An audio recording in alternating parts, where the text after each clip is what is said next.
On this episode of The Finish Line, I am joined by Richmond Webb and Mr. BallGame, and there is a lot to talk about.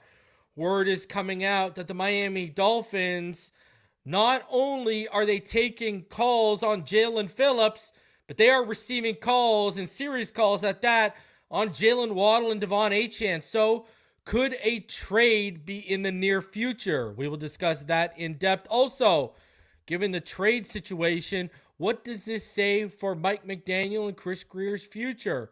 We also, we got to discuss the Browns because we got a game with the Browns this week amongst this whole fire sale noise. So we got a lot to talk about. Smash that like button. Subscribe if you are new. And as always, let's get into this.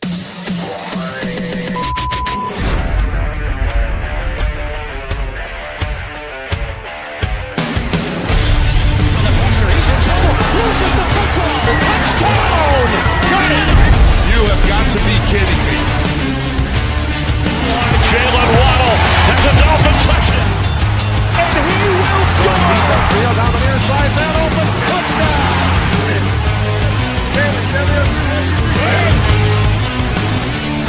The run from Tua Tagovailoa.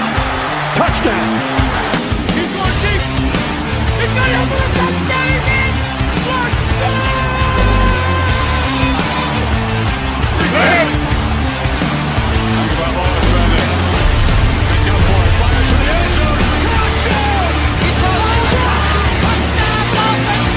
Beautiful day to be a Dolphin fan. Let's go!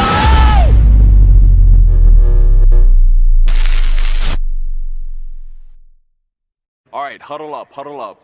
We're gonna crank these engines up on one. All right? Wait, 80. Wait, it's set. Drivers, start your engines.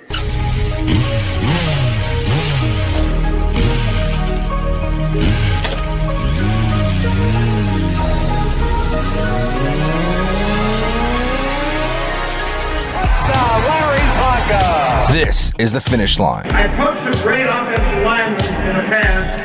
Larry Little, Dwight Stevenson, Jim Langer, all Hall of Famers, and Richmond Webb belongs to that same group. Here are your hosts, legendary Miami Dolphins left tackle Richmond Webb, Reason, and Mr. BallGame.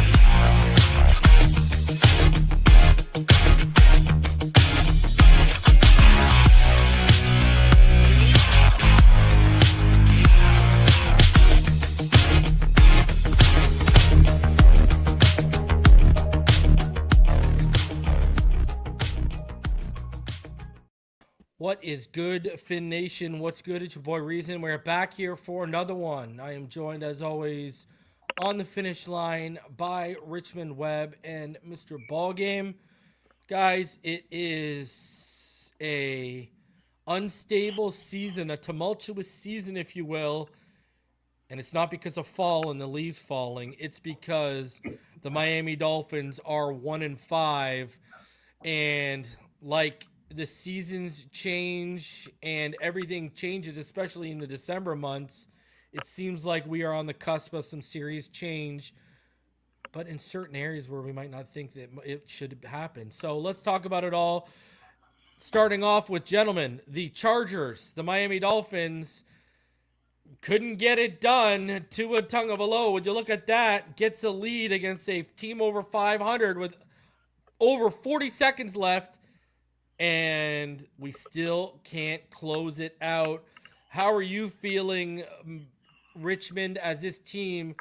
The most impressive thing about this team, Richmond, is their ability to find new ways to lose. I mean, that's the most impressive thing about this team right now. How are you feeling, man? I mean, it is tough sledding. Only to think 2023 was 2 years ago, Richmond, and we thought we were on the cusp of becoming a dominant AFC East contender, and here we are. Yeah, good evening, gentlemen. It's tough, man. I'm not gonna lie. I think, like you said, 2 years ago, we thought we were on the right path. We were making strides, and I don't think anybody. I think you could have took any bet to say the Dolphins would be 1-5 before the season started. I mean, we've just taken a step back, and it's bad. And like you said, it's not only the Chargers game, but even the Panthers game. I was at the last two games, and same scenario. We take the lead late in the game, and then next thing you know, we can't make the plays to finish it out. And that's definitely tough. Not only as a fan, but it's got to be tough as a player, because you go from one immediate high, and next thing you go right back to a low, and it's almost like, here we go again. So now I can see this kind of affecting them mentally, to where they say it seems like every time we get in a situation where we take the lead, we some kind of way give it back. And I think that's what they got to truly fight against. It's bad, bro. I don't I can't clean it up.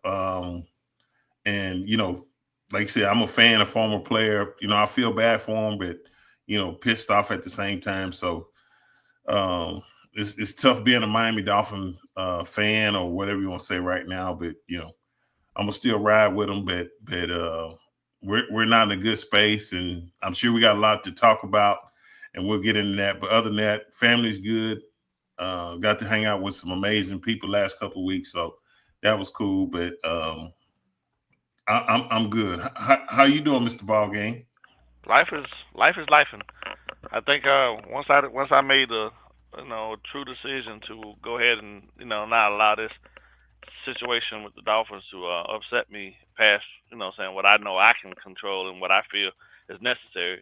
Things been on the up and up. I'm watching a lot of other football. I'm watching other aspects of football and watching things transpire that I just don't see this group do. I think for me, when I look at the bigger picture of things now at this point, it all starts at the top for me. I can understand people wanting to blame because of the guy getting $55 million, blame it all on him. But what I understand about having been a coach and understand about football, also having played it, is that it doesn't matter. It matters to some degree how you get to the end of the game, but when you get the lead given to you, everybody has a job to do. One, the special teams can't be allowing 46-yard returns to 4 yards before the 50, and with 40-some seconds left to preserve the win. And at the same time, the defense can't really at any point just not go out there and do their job. If you've gotten stops previously in the game, let's just make it make it what it is. What I'm saying? There's a lack of what I consider to be focus. There's a lack of desire to officially go out and be the best version of themselves. I see some guys going out making plays, and I see guys doing fundamentally wrong things week in and week out. And I'm just trying to figure out to myself, what is that, and why is that the case?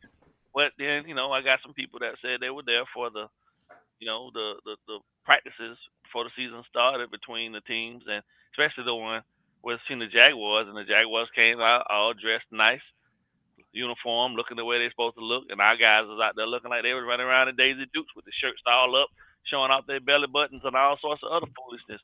So everything comes down to a focus, a point of focus. And right now at this point, your leader, right? Your leader has a lot to do with where they are right now, and I just think to myself, I can't ask the guys to go out and do much more than anything that Mike's going to be asking them to do. Right? If they're just going through the motions, then that's all they're going to do. You know what I'm saying? And it's a lack of respect across the board, right? You got your quarterback out here now talking about things in the media that he probably wouldn't have ever said, but I get it. Everybody want to blame me, but I gave you the lead 2 weeks in a row. Why ain't nobody pointing no fingers over there at the defense telling them to preserve the lead? That's what your job is. Get the other team off the field, right? And I'm 100% okay with that, right? However you feel about it, but it's the truth. And I'm glad that Tua is standing up for himself. You know what I mean? For once, he's not taking it all on and saying it was me. I got to be the one playing better. All this other foolishness. He didn't play a great game this last Sunday, but he gave you the lead back. So I wouldn't even care as a coach. I'm be honest with you. As a former coach, I don't give a shit what he did in the first 3 quarters. If at any point in that game he gave us the lead back, it's my job as a defensive coordinator to preserve that. And he didn't. 2 weeks in a row, they didn't do it. So blame who you want to blame. I'm not blaming Tua. And y'all know I'm not a big fan of quarterbacks at all because I think it's the most dependent position on the field. But It is what it is. So. Okay, so then let's talk about his comments. Yeah.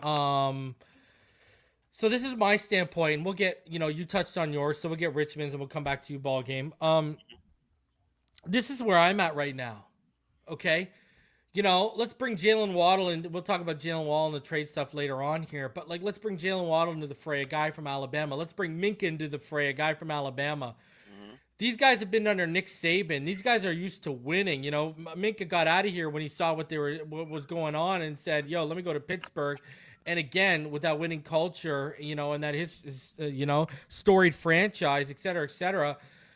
I mean, they're sitting here watching. Stephen Ross is holding no one accountable. Last I checked, Chris Grier and Mike McDaniel still have their jobs, and we'll get into their job security later on too here.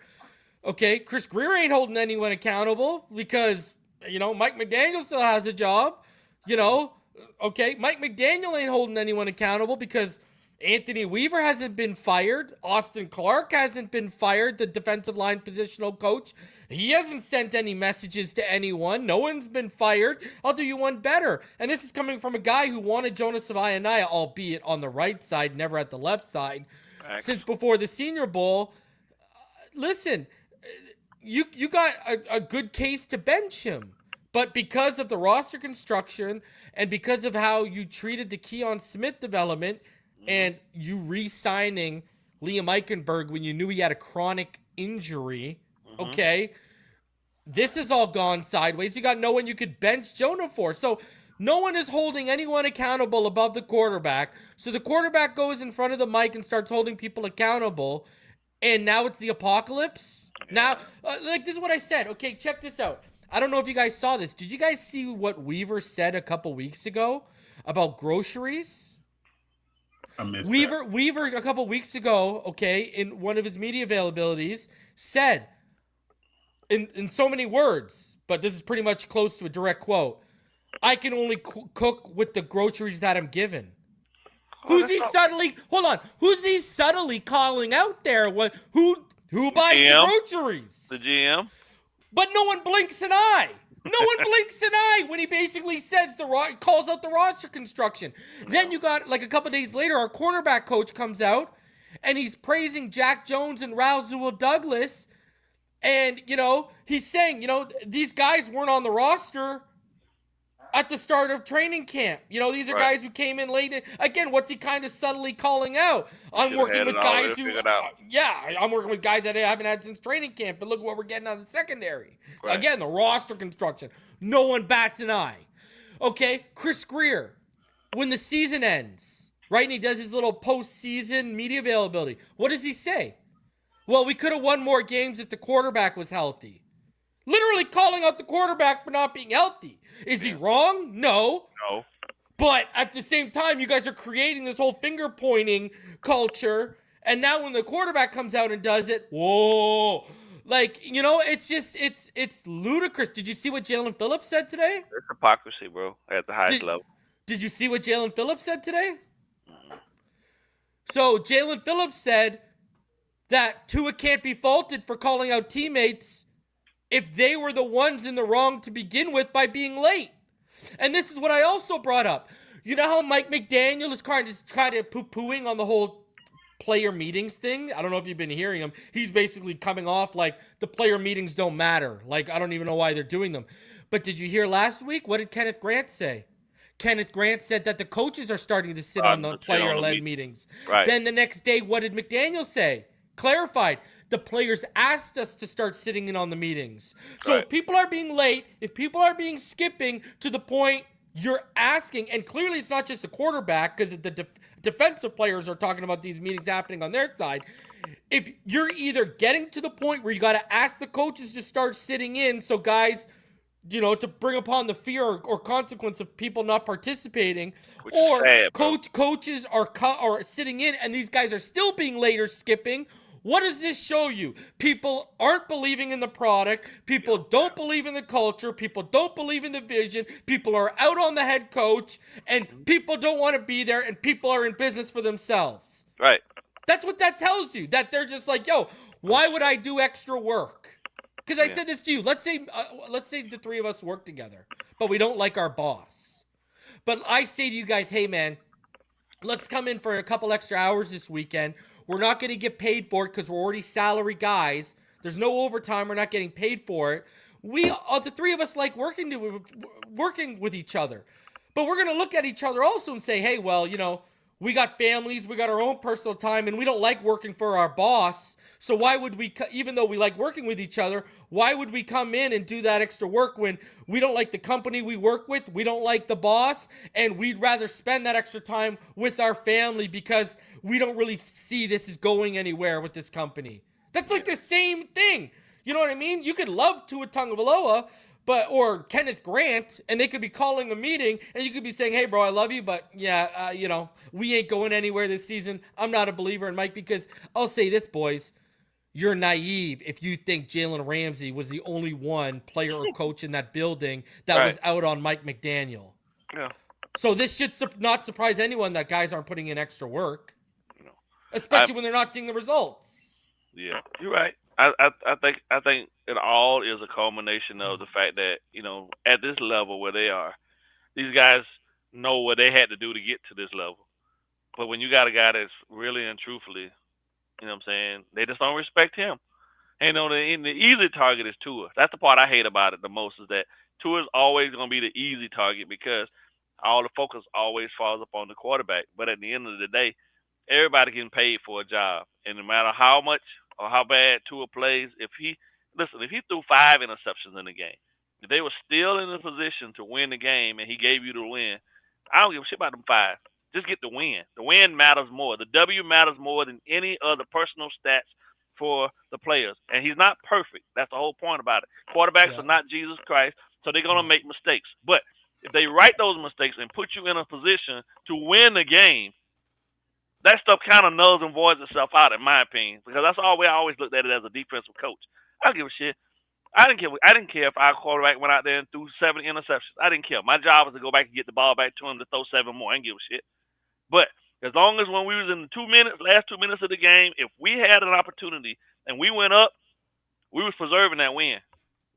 Hell or high water, were we going to throw it out the window and have anybody saying that it was the defense that lost us the game? So therefore, they got a job to do as well.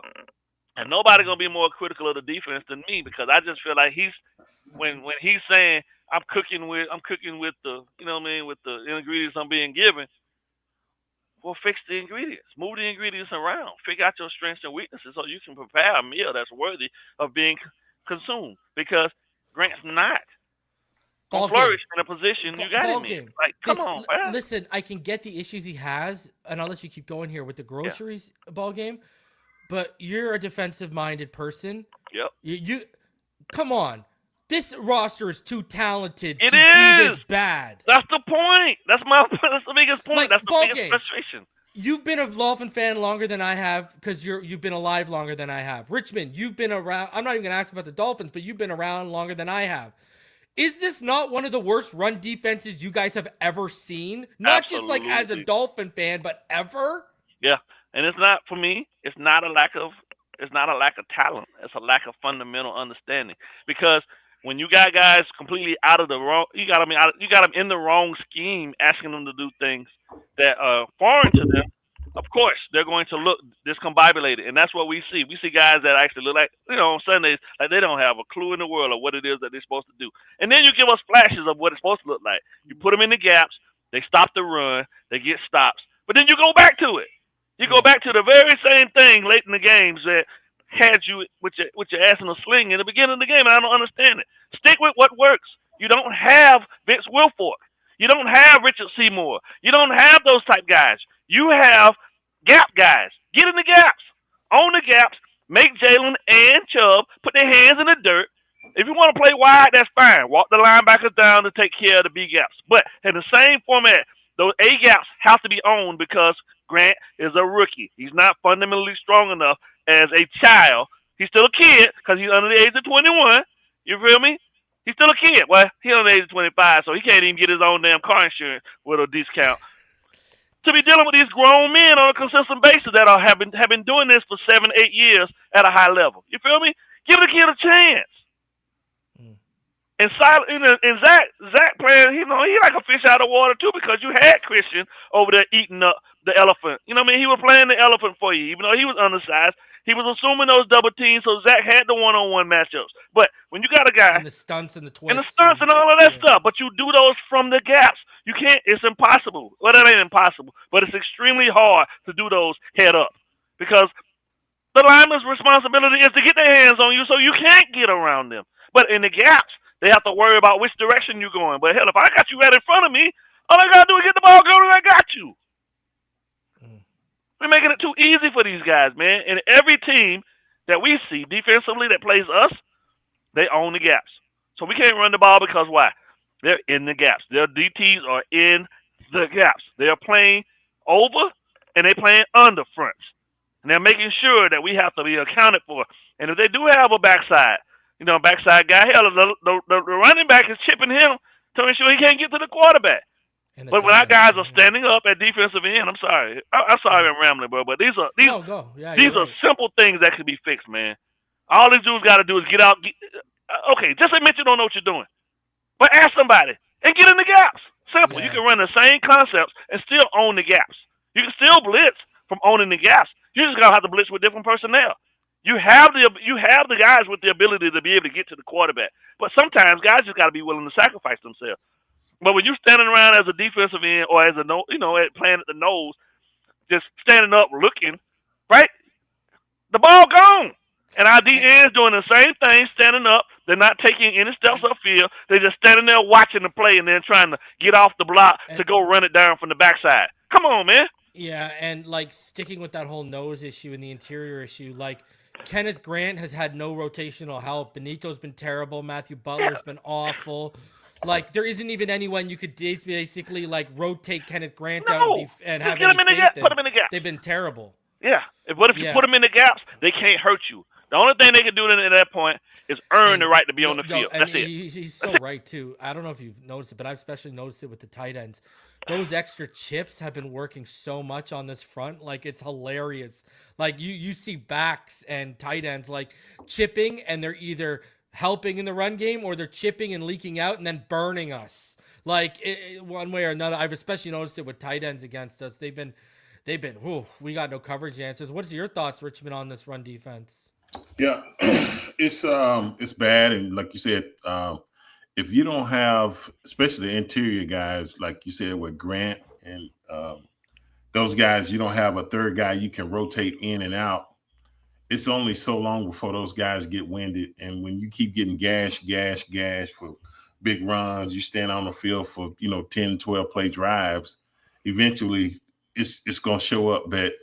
I think the biggest thing for me, and I don't know all about the defense, but I just don't know how we played so well last year versus this year.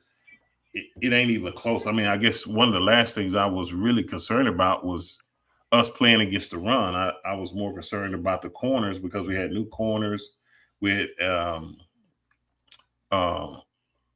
traded for Minka to remedy that situation, and then I thought at least we'd be halfway decent against the run. And say, okay, maybe every now and then we might get exposed in the passing game, but it's just been whatever they decide to do.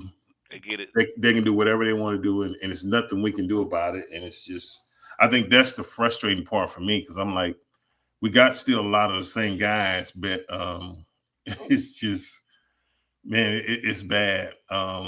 So that's the thing that kind of concerns me about that. And then it talks about the player meetings and stuff like that. For me, at first I had to get an understanding because what I call a player meeting is typically when you're in a slump or a bad area and say somebody like Zach Thomas or Marino, they call a player meeting. We come together as a team, as players only. We voice our concerns, and everybody kind of makes a commitment to say, "Hey, we're gonna do everything we can do to try to, turn this ship around." And even if we're on the practice field and guys are slacking or something like that, it's typically gonna be one of the captains or leaders step up and say, "Hey, man, let's get it right because we don't want to be here." But what Tua is basically saying, which somebody had to explain because it's like it's week 6 or 7, you don't need that many player meetings. But basically, what they're talking about is just getting together collectively, like we would do that as an offensive line, go in and watch film. I don't have an issue with that. But at the same time, I would still watch film by myself, because even if we all play offensive line, I don't want to hog the film. I might need to look at it a few more times than you guys, but I got to kind of be considerate. So I'm like, okay, yeah, I'll watch with BallGame and Reason, but then I'm going to set aside some time for myself where I can do what I need to do, watch it and focus in on the guys that I'm playing, look at his alignment. Is he wider? Is he tighter? What does he like to do? Try to figure out anything I can see to give me a tip. If I say, okay, if he gets real tight, it's a high percentage chance they're going to run a ET or TE stuff. I'm looking for stuff like that. So I don't have an issue with that. But if you make a commitment as a player, and we all say we're going to watch film together, like you said, BallGame, we're going to come in, we're going to work this and that. If you and BallGame show up and I'm showing up 20, 30 minutes late or an hour before we're supposed to do it, that's going to have y'all feeling some type of way, because y'all committed, you gave your word, and I'm not holding up my end of the bargain. So I understand that. I think the thing that needs to happen is, don't just call them out at the podium. You need to address that on the field. If you're a captain and you're feeling some type of way, say, man, if you ain't with us, I just need to know now. And that way I know how to deal with you now, handle you. But I think it's like you said, it's starting to fester and boil over. And I get Tua's frustration, because you're right. The quarterback is always going to get the credit if you win. They're going to get all the blame if you lose. And it's never that way. It's a team sport. And that's why I hate the narrative sometimes, how the analysts and stuff will be like, well, this guy is, 5-2, this and that. No, the Dolphins, the Bears, whoever that team is, that's their record. It's not just one guy's record. So I think he's tired of just shouldering all the blame, and I get that. And then the last thing I'll say is, and I think you brought up a good point, Reason, when you come from somewhere where it's done right, if you play for Nick Saban, you know how intense those practices are. I've heard several players that played at Alabama that said when they got to the NFL, it was much easier than what they went through at Alabama. So they were developed, they were prepared, and then you get here, you still got that drive to win, because that's what you knew. You know what it takes to do it right, and then you keep seeing guys don't do it right or whatever, or like if the coach is not getting on the guys and saying, hey, this is unacceptable, this and that, it's frustrating. So I can see if you come out of a program that's done right and then you get somewhere, it's like, man, this shit is crazy. Yeah. I mean, and correct me if I'm wrong, but when you were with the Dolphins, you went through 2 8-8 seasons. So you guys never went through this whole nothing this bad.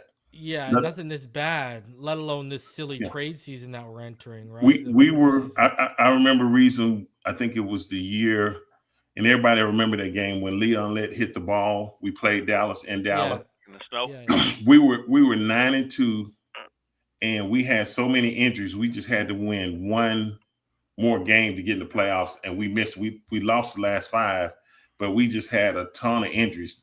That, what I'm saying, that makes sense. We kind of limped through the end of the season, and we would be close, but we couldn't close it out. That's not the case, it seems like, with this team here. And I think that the difference was with Shula, the mental preparation, the dumb penalties, the mental errors, it was no tolerance for that. If you were messing up in practice, they're going to get on you, the coaches, this and that, if we're in the huddle and we messing around, Marino, hey, shut up, it's time to work, this and that. It was a totally different atmosphere, and I don't think that's the case. That I hadn't been there, but I just don't think that's the case with the present team. Yeah, well, that's a big issue then, because at the end of the day, we're in a technological era now where nobody should never be prepared. Those guys get all that stuff downloaded to a tablet. They get to take it home with them. They get to sit up for hours on end. Yeah. Secure tablet. They just log in with their password and their information of Richmond, and they can see everything. They get all of the films, just like Reason do the Tall 22. Yep. Their coordinators or their position coaches break it all down and have everything for them so they can see exactly what's going on. There's no reason why any of those dudes should be unprepared. And the problem is that I just can't understand how they got. I'm talking defensive side of the ball. I'm not going to touch offense no more because me personally, just so we can be on the same page, I love Tyreek Hill. I think Tyreek Hill is an amazing player, but I think he stunted Jaylen Waddle's career and his growth because they immediately, instead of allowing Jaylen to thrive, they made him they made him Robin to Tyreek's Batman. And when you look at the volume of catches that Tua was throwing to Tyreek as opposed to trying to get Waddle involved, that stuff just made no sense to me because you have two dynamic players. When why is one getting the lion's share over the other? But that's that fan ball Mac stuff. So I'm gonna stay clear of that offense stuff. But on defense, if anybody with any common sense that played or coached on that side of the ball know that you don't always get, especially in this era, you're not always going to get the players that you covered. So whatever is there, if they're above average or you have some guys on the verge of being superstars, you find ways to get those guys acclimated into or put them into a system that is going to allow them to thrive. What you don't do is continue to take that square peg and punch it through that round hole. That's crazy. That's craziness because at the end of the day, all you're doing is working against yourself. And now you got guys going out there every day knowing that they're not physically capable of doing what you're asking them to do, and they're getting more and more disgruntled. And you can see it in their body language that when they line up and they look across at the other team, they don't want to engage because they don't believe in the scheme. The scheme matters in the NFL. The scheme matters a lot more sometimes, especially on defense, than the personnel, because I can take above average guys and put them into a scheme that thrives and showcases and highlights their strengths more so than their weaknesses, and we can win. We can stop teams. We can get stops. And we can, we can rally behind certain things, and I can show the burden of having maybe a couple not premier players and then scheme to help coverage, for a corner that's weaker than the other and things of that nature. But when you got guys completely out of a scheme that you're just trying to bring, because really what he's doing is just running Baltimore scheme. You're running Baltimore scheme, but you lost key ingredients to it, right? You don't have the same guys that can match up and give you matchups on the back end on your secondary. Jaylen was a master at being able to take the number one away. You can't do that now. Yeah. So you got to fix that back end piece too. But in the same sense, if your front's not right, it doesn't matter what the back end does if the front ain't right, especially in defense. The front matters more than anything else. Those front seven, right? There's 7 individuals in the front portion of your defense. The guys on the back, they safety blankets. In essence, they safety blankets. It's what happens in those trenches. It's what happens up front between those linebackers and those D linemen working. That's where the real football is happening at, and we get our ass kicked in a scheme that doesn't fit the personnel that we have. And Jalen Phillips and Chubb coming off of injuries to their legs, they need to be with their hands in the dirt so they can be as explosive as they can possibly be. Standing up, have you ever seen anybody try to run the 100-yard dash standing up? There's a reason they get in the blocks. There's a reason why you'll never see Myles Garrett with his standing up at a 2-point stance. You feel me? There's a reason why those guys are as explosive as they are, because they do the same thing over and over again. They are defensive ends. Our guys are not edge players. Edge players are those tweeners that have over-the-top athletic ability. Our guys are limited now because of the injuries that they took. So they need to go back to being defensive ends. Kind of small in size, but they can get a lot to their favor by putting their hands in the dirt. They can get their explosion back. And until they do that, they're just going to get washed away all the time. And then nothing is going to change. But him out here, I see this dude out there in the 2-4, the nickel 2-4 against the I formation. Make it make sense. Make it make sense. Your two ends are standing up, getting washed away, and you got 2 guys against 5 in the middle with a tight end. Come on, man. And a fullback. How they going to do it? How you going to do it? You only got 2 against 5. I hope you're watching. This is supposed to idiot. Do they watch us, Reason? I don't know, but I do know this. Come on, man. Anthony Weaver has ruined any shot he has at a head coach. Head coaching position, bro. Yeah. Like It's Frank Smith all over again. Remember, Frank Smith was getting interviews after the 2023 season, and then 2024 happened, and he didn't even get an interview last year. It's going to be Weaver all over again. Yeah, and then he did it to himself. Yeah. So, Go ahead. There are like a lot of trade talks going on right now. Bradley Chubb last weekend, multiple reports from Ian Rappaport and Adam Schefter said Bradley Chubb was being inquired about. Jalen Phillips, the good old Pretty Ricky. He's a legend around these parts. You know, he was way ahead of the Jalen Ramsey stuff and that whole trade. And he came back today just to drop some nuggets, and then he went back into his hole. And one of the nuggets he dropped today was the Dolphins are actively shopping Jalen Phillips, a name to watch as the deadline approaches. Sounds like Miami is ready to move him. Teams are also calling about Bradley Chubb, Jaylen Waddle, and De'Von Achane right now. So to me, I've named some untouchables. Like, to me, some untouchables to me would be like Patrick Paul. I wouldn't trade De'Von Achane. Nope. I wouldn't trade Jaylen Waddle. Obviously, you don't trade Chop or any of the rookies. You know, you could probably twist my arm into not trading Aaron Brewer as well, because I think with competent guard play around him, he could be one of the best centers in football. You know, but I mean, hey, if Minka wants to go to a new place, knock yourself out. If Darren Waller has built up some value, knock yourself out. If Rasul Douglas has built some value, knock yourself out. You want to call about Jalen Phillips or Bradley Chubb, knock yourself out. I wouldn't trade Malik Washington either. I'd be trying to keep young assets. What are your guys' thoughts on teams calling? If a team called and offered a first and a third for a Waller and Achane, would you even listen? I think a lot of people are forgetting that when the Jonathan Taylor stuff was going on, one of the players they asked for was Jaylen Waddle, and we balked at it.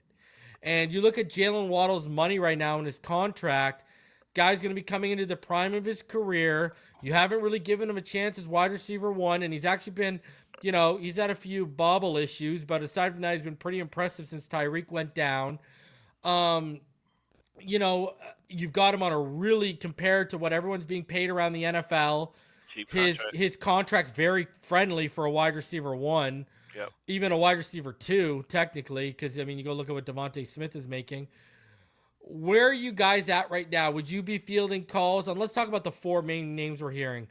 Bradley Chubb and Jalen Phillips, would you be fielding calls? And if someone was offering a first and a third, would you field a call on Waddle or Achane, or would they be untouchable in your mind? We'll start with you, Richmond. I'd say if it was Chubb or Phillips, just kind of due to their injury, like BallGame said, they're coming back off of injury. I would probably be more inclined to trade them. I agree with you. Achane has been really productive, and I think if you give Jaylen Waddle an opportunity to shine and really get this offense going and make adjustments and stuff like that, I think he could really be productive in this offense. If you do trade a guy like a Achane or a Jaylen Waddle, I think the ears go up for me and saying, well, are you just trying to mess it up for the next guy that's going to be coming in? Maybe you already know the handwriting is on the wall that you're not going to be here. So rather than leave a core group of guys here, hey, let the guy rebuild it and do it the way he wants to, because I don't think I'm going to be here. That's what I would be looking at. But I could kind of understand, you know, Chubbs, he's been in the league a little bit more, a little longer. And then, like I said, coming off that injury, I could possibly see that because you got a young Chop Robinson or Phillips. So even if you traded one or the other, you still got Chop Robinson, which is, you know, he's been playing lights out. But if you start getting rid of core guys that you know you can truly build around, my ears go up and say, he ain't said it, but he must feel he probably not going to be here next year or something. That would be my inclination if stuff like that started happening. But some of the other guys that make a little bit more sense, I say, yeah, but it's typically you try to keep a good group of core guys. And like you said, all those guys are young. If you keep those guys together, it's easier to kind of build it out. But if you start just selling everything like a fire sale, I'd look and say, he probably know he's not going to be here next year. So He said, "The hell with it. Whoever comes in, let him start over and do it the way he wants to. You're just making it hard on the next guy." So that's the way I kind of look at it. Where do you think, BallGame? If they are 27 and older, they can go. Anybody under 26, I'm willing to hold on to, and I feel like at that age you can still be able to go in and weed out some of the bad. You can they're still coachable, right? I say 28, 27 on the cusp, but Chubb I think was a bad deal from the beginning because I don't think we ever even got anything remotely close to what we paid for him, right? In terms of production. Jaylen, I'm not willing to really move just yet, only because I think that he could have. I think he's entitled to a bounce back season, right, or a bounce back story. But he got to be a DN, not an edge. He got to be a DN. Stop dropping him in coverage and do those things. Waddle definitely not, because you got to have something for the future. And I believe that, like I said earlier, bringing Tyreek in stunted his growth, and I'd really love to be able to see what him and Tua could still do together, right? And with him being the number one and them going out and bringing somebody else in, because with Tyreek's uncertainty, right, you're gonna need somebody. Malik definitely is a no-brainer. He stays. Achane, hell, the whole running back room, because they don't even give him an opportunity to really do anything to be able to see what they got. So we still need to be able to investigate that deeper. So but 28 and older, yeah, let them go. Let them go figure it out, right? And I don't need top picks. We just need capital. So you can always go and do more with less. You know what I'm saying? I mean, I think if you package them up, figure out somebody that's pick needy, get what you can get for them, and then clean the roster and start over. Because at some point, that's gonna have to happen anyway. But I'd rather be young. I'd rather be young with guys still on the rise than guys that. You know what I'm saying? Like we do, and going out to home, like going to my favorite place at Home Depot, and picking up guys. Say, hey, you want to play? You want to play this week? Yeah. You feel me? And they could have just been in there raising hell like I was not too long ago. So let's discuss something a little further of what Richmond said there, because I have an opposite feeling on this. If he's giving the green light, Chris Grier is giving the green light to start trading off assets, do you think this means he might be safe for 2026? Because let me ask you this. Do you really want a guy who's going to be gone trading off because you don't know what the value he's going to get back, et cetera, et cetera? Like, should this give fans pause that this might be... We've already heard that Ross is practicing patience, and Rappaport said just a few days ago it's going to take something significant in Miami for them to move off of Mike McDaniel, and there ain't no way you're going to give Chris Grier a fourth head coach. Do you think this could speak to volumes that they're safe? Because one of the things I've talked about on 3 Takes to my Patreons and also to my channel members here is I think McDaniel has I'm not saying it's right or wrong. I'm saying from an objective standpoint, I think Mike McDaniel has an argument to walk into Stephen Ross's office and say, listen, no one has gotten or will get what I got out of Tua, where he led the league in passing, et cetera, et cetera.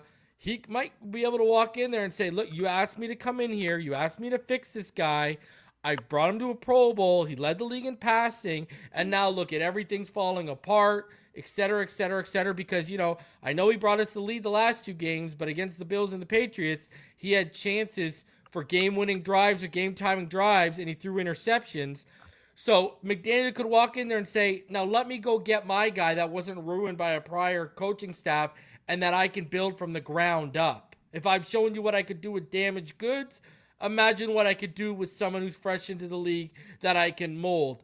I mean, does this whole them trading off assets should that give fans pause that maybe there's more to the story here?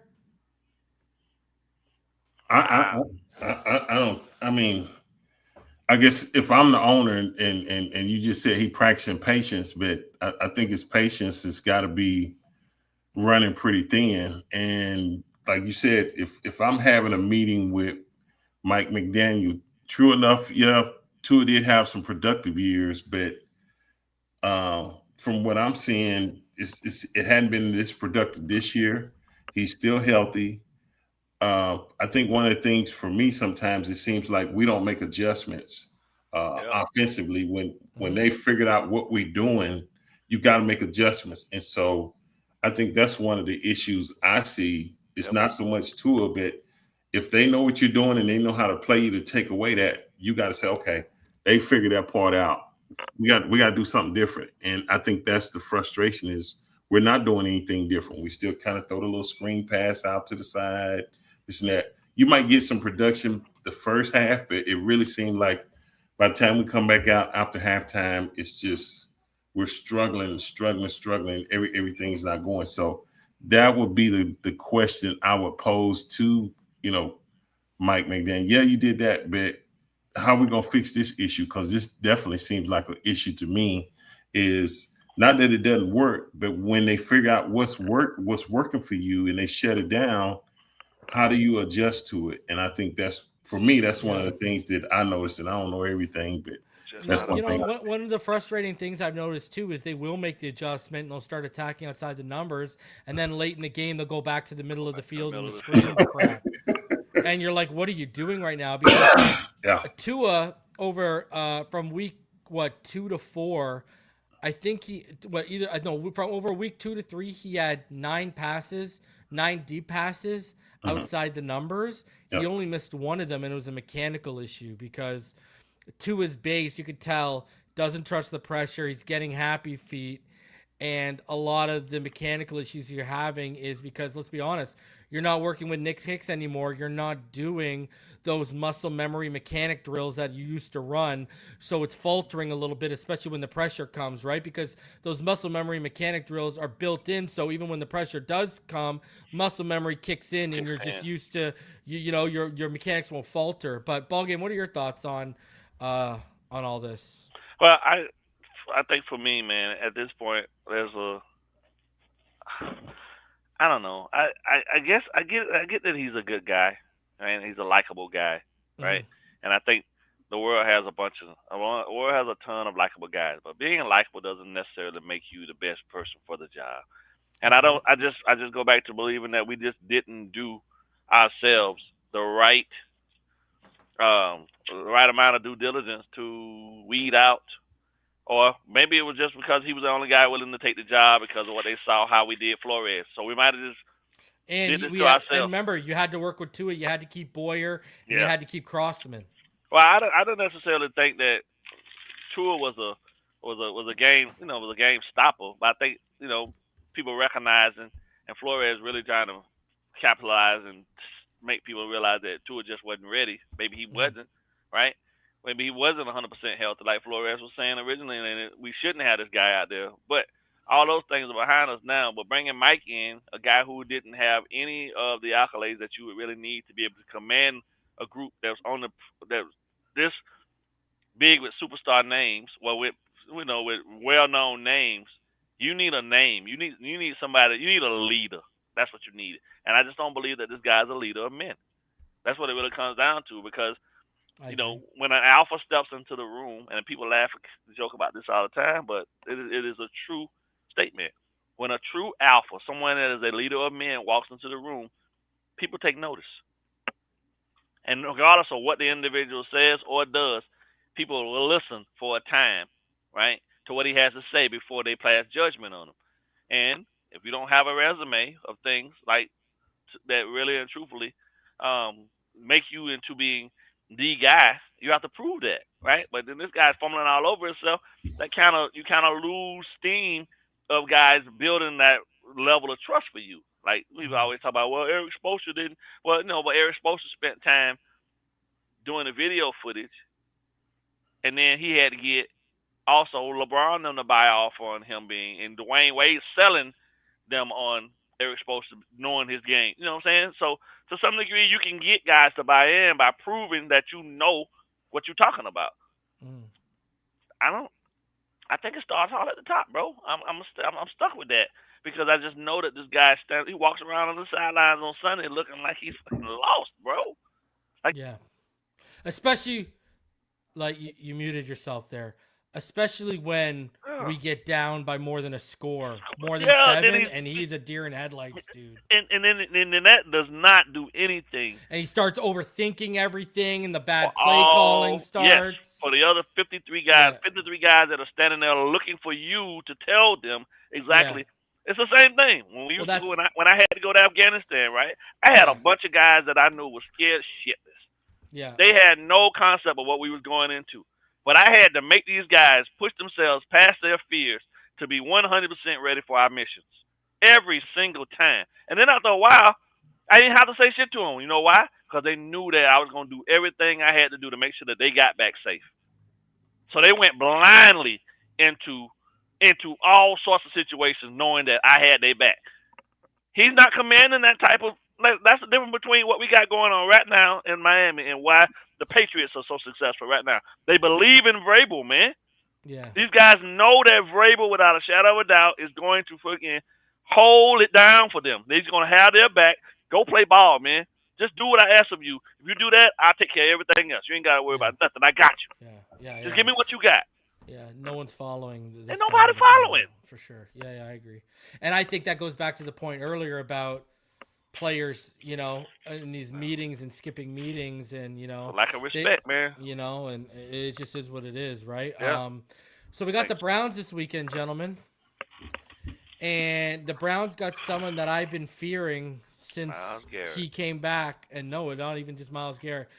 I think Quinshad Judkins is one of the most dynamic rookies in the NFL right now. And with how our run defense is, get ready for the career day to come through after Kamani Vidal puts up 120 plus, after Rico Dowdle has a 200 plus yard game against us. The Browns week. Now, I do think Dylan Gabriel, listen, I've said this, I don't think Dylan Gabriel should have ever been drafted before Shedeur Sanders. I think that was wild. I've never been a big Dylan Gabriel fan. What are your thoughts heading into this Browns game, Richmond? Because offensively, you got to deal with Quinshad Judkins. And I know you're the one that always says, hey, when you put something on tape and you put a weakness on tape, teams will keep attacking it until you prove you can basically stop that attack. Yep. Man, it's going to be a long day for Jonas Savaianai and what they're going to try and line up over him. You know what I mean? What are your thoughts heading into the Browns game this weekend? I think they're going to try to smash my football. I think they're going to keep trying to run the football. It's been shown that you can have success running the football against the Miami Dolphins, especially the last 2 weeks. And like you said, 200 yards, next back get 100. So it's easy to get that. And Cleveland has a really, really good defense. So if you can just smash it, play ball control, get ahead, and put the onus on your defense to say, hey, we're gonna get out a little bit, just kind of clamp down on these guys, and you got to deal with, like you say, Myles Garrett. You're on the road, the crowd noise, this and that, and I could even see them putting Garrett over Jonas Savaianai a couple times, an opportunity, because he's like, hey, this is a mismatch. Let me go and get me a couple of sacks, because he can rush from the inside or the outside. So that Tua see that they better have a back chipping or somebody saying, hey, wherever 95 is, we need to know where he is and make sure that he doesn't just beat the guy right off. I feel much more comfortable with, Patrick Paul playing against him, but I could see him sliding down into like a 3 technique position and rushing over there to take advantage of the mismatch. And you got to be able to come. You got to be able to help that guy out, because if not, it could turn ugly and be a long day going against a guy like that. So that's what I see. Until we can show our defense can stop the run each week, I think that's how. Before we go to BallGame, where are you at with Jonah? A lot of oversetting. He's getting caught lunging, missing that initial punch. Yeah. Where are you at with them? Like, the thing I see, Richmond, and maybe you can tell people this and validate me a bit, a lot of the issues I'm seeing are technique and fundamental that good coaching should be fixing. That's what I would think, and I don't know if he's – sometimes as a player, if you can't forget about the last play, it keeps spiraling, and sometimes you can put so much pressure on yourself not to mess up that you end up messing up because you said I need to do this. You can, just like a coach can overthink, a player can overthink, and I think he's got to, like, man, you're a good player, but you overthink. You got to settle down and just trust the technique, and that you'll be all right. But I think he's overthinking it. I think, when he was second round pick, so you overthinking it. You want to prove that you're not a bust, but then it just keeps going against you, and until you settle down and trust your technique, he's gonna struggle. I think he's a good player, but he's got to get out of his head, and that's what we used to say sometimes. Gotcha. Ball game, where are you at with the Browns this weekend? I'm scared, man. Because it's just another physical team. Like, without a shadow of a doubt that they're going to bare knuckles. They don't want gloves. They want bare knuckles because they want blood. The defense is extremely talented. That front four and those linebackers will punch you in the mouth, and they will get you out. And I just for the life of me can't understand why you would take a rookie and put him in an awkward position on your offensive line. Just play the kid where he's comfortable at until he gets some, some real grit about himself at the NFL level. But, I'm not too overly scared about their offense. It's just for me that I believe that there's going to be a 30, 35 times they're going to pound the rock. Yeah. They're going to make us prove that we can stop the run. And, if pressure does bust pipes, eventually they're going to pop one. And then they see where they can get you and they can exploit it, they're going to keep doing it and keep doing it. And keep the game nasty like that. And a close game against a team that's just as, just as anxious for a win as you, that's even worse. Look what the Carolina Panthers did. Dowdell thrashed us, you know what I mean? Wright didn't have to do anything. He just handed the rock off. Single back at that. They didn't even have a fullback. They just single back the shit out of us and beat us at the point of attack. Right? Yeah. And then you don't think the Browns are gonna be looking at the last 2 weeks of footage and saying, "Oh well, we don't even need a fullback for this game." But they got one. They got a pretty good one. Actually, matter of fact, the kid is actually pretty decent. So yeah, it's gonna be a slow grind. You know what I'm saying? Ground and pound effect. And I just don't see us. I really just don't see us winning the matchup. To be honest with you. Tua might be able to do some things, but, at the end of the day, he's going up against a really good, stout defense that's willing to punch you in the face and then keep punching you. And even if you put your hands up, say you're done, they still going to keep punching you. That's just who they are. So I have some concerns. I really do. Some people are calling this the battle of which head coach is going to get fired first. All right, so real quick here, give me your score predictions then. Richmond, what's your score prediction? I think it's going to probably be a low-scoring game. Man, I'm hoping we can pull this one out, but I don't feel good. I don't know. I think it'll probably be maybe 17-13. Dang, Richard, you took my score. Huh? Took my score. So I think I'm hoping we're on top of it, but I don't know if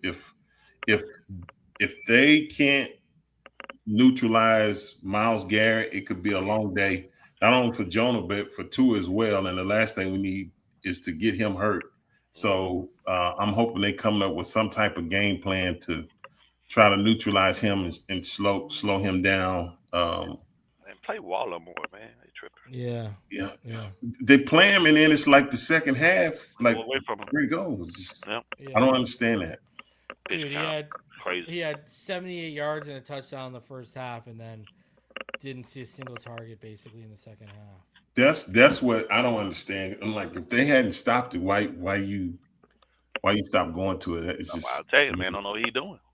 Yeah, Mike McDaniel once again overthinking things. You know what I mean? That's good. Which one took my score, by the way? You can have it back. You want me to give another one? I'm not messing with you, ball game. People are already waiting for you to explode. I don't need you exploding on me. So what do you got, ball game? 17-13 then? I'll take 17-14. 17-14, but for the Dolphins? Yeah, just because I just can't bring myself to say that they're gonna lose to the Browns. But in my heart, I just think either one of these teams can win, bro. Like, real talk. Like, the Dolphins don't come out there. I mean, they play down to the level of the competition. You know what I mean? And that's not what good teams do. Like, if you were led properly by a leader that knew what the hell was going on, you wouldn't ever play down to any competition. You always play to yours and make them come to you, or you roll over them and get on out of there. I think this team is scoring more than 20 points based on what we've seen offensively lately. The problem is, will the defense be able to hold, their offense? Because if Quinshon Judkins had a day and they stick around, I think this could be another one of those games that comes down who makes the least amount of mistakes in the fourth quarter. So, all right, gentlemen, always a pleasure, guys. I'll be live tomorrow at 5 o'clock for Fin Too Deep with Neil Driscoll. So make sure you check that one out. Until then, you already know what time it is. Fins up all day, every day. Smash the like button. Let's get the likes up on this because YouTube was having issues. So smash that like button. Go ahead and subscribe if you are new. And as always, we'll see you on the next one. Fins up. Appreciate y'all being here with us.